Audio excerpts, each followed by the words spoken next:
Putri Chandrawati telah diperiksa sebagai terdakwa. Agenda sidang selanjutnya adalah pembacaan tuntutan. Tim Liputan, Kompas TV. Saudara Putri Chandrawati telah memberikan keterangan sebagai terdakwa dalam perkara pembunuhan Yosua. Apa implikasi dari keterangan yang disampaikan Putri tadi? Kita bahas bersama dengan penasihat hukum Ferdi Sambo dan Putri Chandrawati, Rasa Mala Aritonang. Pak Rasa Mala, selamat malam. Selamat malam. Kita juga akan sapa penasihat hukum Richard Eliezer Roni Talapesi. Pak Roni, selamat malam. Selamat malam, Mbak Livi. Dan juga pakar hukum pidana Suparji Ahmad. Pak Suparji, sehat ya? Sehat, Mbak. Saya ke Pak Suparji dulu. Bagaimana Anda melihat keterangan Putri hari ini? Apakah kemudian bisa membebaskan, paling tidak meringankan Putri dari dakwaan? Ya, pertama bahwa keterangan terdakwa merupakan satu alat bukti di 184 KUHP. Ya. Kemudian yang kedua bahwa keterangan terdakwa tadi itu akan menjadi salah satu pertimbangan majelis hakim untuk mengambil suatu putusan. Nah, yang ketiga bahwa keterangan terdakwa tadi bisa memberatkan atau kemudian meringankan. Akan berimplikasi meringankan sekiranya bahwa apa yang disampaikan adalah sebuah kejujuran, sebuah ketulusan, tidak berbelit-belit, mengakui kesalahannya, menyesali perbuatannya, dan tidak akan lagi melakukan perbuatan tersebut. Sedangkan yang memperberat sekiranya bahwa yang disampaikan adalah itu tidak kooperatif atau kemudian mempersulit dan apa yang disampaikan tidak logis. Nah, kalau kita cermati dari apa yang disampaikan oleh Ibu PC di dalam persidangan kali ini, dalam konteks agenda keterangan terdakwa, ada beberapa hal yang kemudian memang menjadi keterangan yang patut disangsikan. Ya, misalnya soal tadi bahwa ketika terjadi tembak-menembak, dia dijemput oleh suaminya dalam kamar, tidak menanyakan apa yang terjadi di luar itu. Tadi kan hakim seolah-olah kemudian menyaksikan, tidak manusiawi, tidak bertanyakan soal itu gitu loh ya. Kemudian yang kedua bahwa tadi disampaikan juga berkaitan soal dugaan sebuah korban pelecehan seksual, tetapi kemudian tidak melakukan visum dan lain sebagainya. Nah, pada sisi yang lain juga dipertanyakan sebuah korban pelecehan seksual, reaksinya adalah yang paling utama sebuah rasa malu tadi. Tidak ada rasa marah yang kemudian bermaksud misalnya melaporkan atau kemudian mengungkap perkara tersebut, tetapi yang bersangkutan menyatakan bahwa ini ada rasa malu sehingga kemudian tidak menceritakan kepada siapapun, termasuk akhirnya kepada suaminya dicerita dan tidak menduga terjadi peristiwa ini. Yang pada sisi yang lain yang cukup menarik adalah tentang apa yang disampaikan oleh majelis hakim bahwa apa yang terjadi di Magelang sebuah ilusi saja tadi itu saya kira hal-hal yang menarik yang menjadi catatan. Tapi lagi-lagi nanti itu akan menjadi pertimbangan majelis hakim itu, Mbak. Ya. Oke, saya ke Pak Rasa Mala. Itu adalah sejumlah catatan yang dianggap menarik dari persidangan tadi oleh Pak Suparji. Tanggapan Anda, Pak Rasa Mala? Ya, pertama begini, apa yang disampaikan Bu Putri Chandrawati adalah keterangan secara faktual apa yang dialaminya ya, terkait dengan peristiwa yang terjadi di tanggal 7, kemudian terkait juga dengan peristiwa yang terjadi di tanggal 8.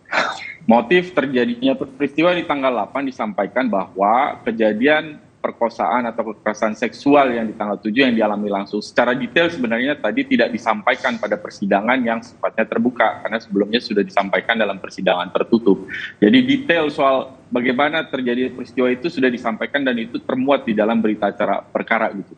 Nah, dalam persidangan sebelumnya keterangan yang disampaikan oleh Bu Putri sudah dikonfirmasi akurasi validitasnya ya soal kredibilitas keterangan itu lewat keterangan apsifor psikolog forensik yang menyampaikan bahwa keterangan tersebut disampaikan kredibel, ya, secara kredibel. Jadi bukan hanya keterangan Bu Putri saja, tetapi juga dikonfirmasi lewat sejumlah asesmen pengujian soal keterangan tersebut. Memang kacamata kita melihat dalam konteks bagaimana peristiwa kekerasan seksual terjadi itu tidak mungkin pakai kacamata seorang laki-laki, itu sulit saya pikir. Karena memang ini kejadian kekerasan seksual berdasarkan penelitian itu kerap terjadi pada perempuan dan dalam banyak studi menyampaikan bagaimana seorang perempuan yang mengalami kekerasan seksual kemudian memandang bahwa peristiwa itu sebagai sebuah aib sehingga untuk menyampaikan kepada orang lain itu sesuatu yang sangat sulit sehingga pada dasarnya persidangan hari ini yang juga mendudukan Bu Putri sebagai terdakwa sebenarnya menempatkan kembali korban sebagai korban kembali. Jadi ini viktimisasi sekunder dalam konteks viktimologi sebenarnya. Kalau kita membaca buku-buku soal viktimologi dan juga studi-studi riset soal itu. Artinya apa? Apa yang disampaikan Bu Putri tadi, bahwa untuk menyampaikan ke suaminya saja, dia malu untuk menyampaikan soal aib itu. Dengan mempertimbangkan apakah suaminya setelah disampaikan perkosaan masih mau menerima dia sebagai seorang istri yang sudah pernah mengalami perkosaan. Itu situasi yang sulit. Mungkin kalau Pak Suparji sebagai laki-laki tidak bisa memahami itu. Tapi dalam studi soal kekerasan yang terjadi pada perempuan itu yang hampir dialami oleh semua peristiwa oleh korban-korban perempuan. Sekali lagi saya catat ini korban perempuan. Gitu. Nah sekali lagi sebenarnya catatan persidangan ini antara lain banyak informasi yang disampaikan yang harusnya itu pada sidang tertutup karena memang sifatnya sangat personal dan sekali lagi ini viktimisasi sekunder, double viktimisasi korban yang sudah menjadi korban dalam perkosaan kemudian ditempatkan lagi sebagai korban dalam pemeriksaan persidangan ini yang disaksikan oleh begitu banyak orang yang mengungkap aib dia. Tadi dia sudah sampaikan itu sebagai aib. Dan ketika jaksa menanyakan bahwa mengapa tidak menunjukkan soal lebam di paha kirinya, di kaki kirinya, untuk menyampaikan saja beliau sudah sulit begitu. Sampai kemudian bisa menceritakan detail saja itu sudah upaya yang menurut yang bersangkutan itu upaya yang sudah luar biasa yang bisa disampaikan. Baik, tapi kan tadi ada pernyataan dari, baik Pak Rasamala, ini tadi ada pernyataan dari Bu Putri yang menyatakan ia tidak mengerti kenapa ia harus jadi tersangka. Seperti yang tadi Anda katakan sudah jatuh tertimpa tangga. Tapi kan pasal yang dijerat ini tidak main-main, pasal pembunuhan berencana 340. Apakah kemudian dari awal tidak ada pernyataan, penjelasan apa yang membuat Putri kemudian dijerat pasal 340? Konteks pertanyaan itu begini, apakah Bu Putri paham mengapa kemudian ia didakwa dengan ketentuan pasal 340? Dalam persidangan kita dari awal sampai dengan hari ini, tidak ada fakta persidangan yang menunjukkan kontribusi aktif dari Bu Putri dalam peristiwa hilangnya nyawa korban Joshua. Tadi disampaikan bahwa pada saat penembakan bahkan Bu Putri ada di dalam kamar. Dia tidak mengetahui Pak Ferdi Sambo datang, dia tidak mengetahui ada peristiwa tersebut, dia baru tahu pada tanggal 9, begitu. Yang dia lakukan, dia hanya menceritakan kepada suaminya pada tanggal 8 ada kejadian di tanggal 7, hanya itu saja. Kemudian dia pergi isolasi, berdiam di dalam kamar. Itu yang kemudian dijelaskan oleh Bu Putri, saya tidak paham mengapa kemudian saya didakwa berencana hanya dengan fakta bahwa saya ada dalam peristiwa itu dengan melaporkan ke suami saya, setelah itu saya isolasi di dalam kamar pada saat peristiwa itu terjadi dan tidak mengetahui sama sekali terjadinya peristiwa tersebut. Sekali lagi kita bicara dalam konteks pembuktian, artinya ini berkorelasi adalah kalau didakwa di bagian mana peran aktif Bu Putri dalam peristiwa-peristiwa tersebut, itu yang menurut hemat kami juga sebagai penasihat hukum itu tidak bisa dibuktikan oleh jaksa. Bahwa ada pertanyaan misalnya apakah mencegah ketika Pak Sambo emosi, saya pikir mereka sama-sama dalam situasi yang sulit. Ketika Bu Putri menjelaskan dia dalam kondisi trauma, dia memikirkan dirinya sendiri, pada saat yang sama juga Pak Sambo mendengar laporan yang disampaikan istrinya, tentu secara alamiah dia menjadi sangat emosional. Saya kira itu mesti dilihat secara terbuka ya. Sekali lagi persidangan ini kan tidak hanya menutup diri pada satu informasi, tetapi harus mendengarkan semua pihak gitu. Dan ini didukung dengan keterangan apsifor. Sekali lagi, ini tidak hanya keterangan yang bersangkutan saja. Baik. Ada keterangan psikolog forensik, juga ada saksi-saksi yang lain yang melihat walaupun itu setelah terjadinya peristiwa ya. Oke, saya ke Pak Suparji. Ini sudah jatuh tertimpa tangga, ini versinya Bu Putri. Tadi Pak Rasamala juga menyatakan bahwa ini adalah korban yang kemudian dijadikan korban 2 kali, kurang lebih kira-kira seperti itu. Apa reaksi Anda atau komentar Anda? Tapi jangan dijawab, kita akan kembali usai kumandang azan maghrib untuk Anda yang berada di wilayah Jakarta dan sekitarnya.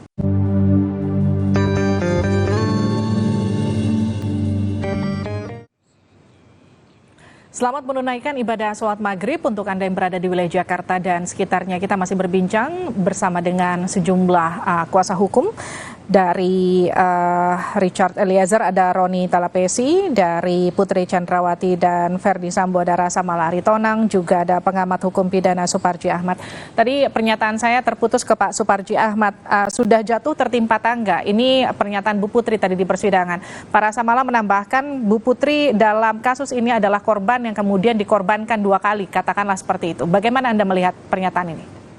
Ya, pertama pernyataan tersebut tentunya patut dihargai ya sebagai sebuah derita reaksi ya atas derita lahir dan batin dari Bu PC ya. Kemudian yang kedua, pernyataan tersebut betul adanya sekiranya memang bahwa pelecehan seksual terjadi dan kemudian yang bersangkutan tidak terlibat dalam konteks pembunuhan berencana. Tetapi sebaliknya, pernyataan tersebut akan menjadi suatu hal yang memberatkan sekiranya pelecehan seksual itu tidak terbukti, setidaknya hakim tidak yakin akan adanya pelecehan seksual dan kemudian tidak logis ketika kemudian tidak ikut atau kemudian tidak terlibat dalam konteks pembunuhan berencana. Jadi menurut saya ini akan kembali kepada keyakinan dari majelis hakim apakah kemudian menggunakan logika tentang persesuaian fakta-fakta berdasarkan alat bukti yang ada dalam persidangan atau kemudian melihat secara material berdasarkan keyakinan yang terbentuk dengan logika-logika yang terbangun. Nah, pada sisi yang lain saya kira cukup menarik adalah ketika Ibu PC ditanya kenapa saudara jadi tersangka atau tidak. Mestinya jawabannya tadi itu seperti Bang Rasa Mala tadi, bahwa sebetulnya dia telah mengalami sebuah double kriminalisasi tadi itu, tetapi ketika kemudian menjawab dia tidak tahu sama sekali, ya ini seolah-olah kan kemudian mengabaikan tentang proses perjalanan persidangan. Tapi lagi-lagi mungkin itu punya strategi tersendiri. Namun demikian bahwa itu akan menjadi penilaian majelis hakim bagaimana seorang terdakwa tadi berkooperasi atau kooperatif dalam proses pemeriksaan tadi itu. Oke, saya ke Pak Roni. Pak Roni, dari pernyataan Bu Putri hari ini adakah yang kemudian menurut Anda memberatkan klien Anda? Iya, kalau kami lihat kan terjadinya, kalau disampaikan kan pelecehan, kalau kita lihat bahwa ada ahli yang menyampaikan bahwa harusnya terjadi kegoncangan mental ya. Tetapi kan di fakta persidangan kan disampaikan bahwa ketika dari Magelang tidak mau satu mobil, tetapi kenapa dari rumah Saguling ke rumah Duren 3 mau satu mobil, itu yang jadi pertanyaan dari majelis hakim. Kemudian juga pun ditanyakan oleh jaksa penuntut umum terkait dengan kemudian ke lantai 3 yang bersama Kuat Maruf. Dan juga itu kan dipertegas juga sama majelis hakim ketika ditunjukkan CCTV. Di situ kalau kita lihat di persidangan, CCTV itu ditunjukkan itu saudara Putri Chandrawati memanggil Kuat Maruf, ada gerakan tangan gitu. Ini kan yang dibantah oleh saudara Putri Chandrawati kan.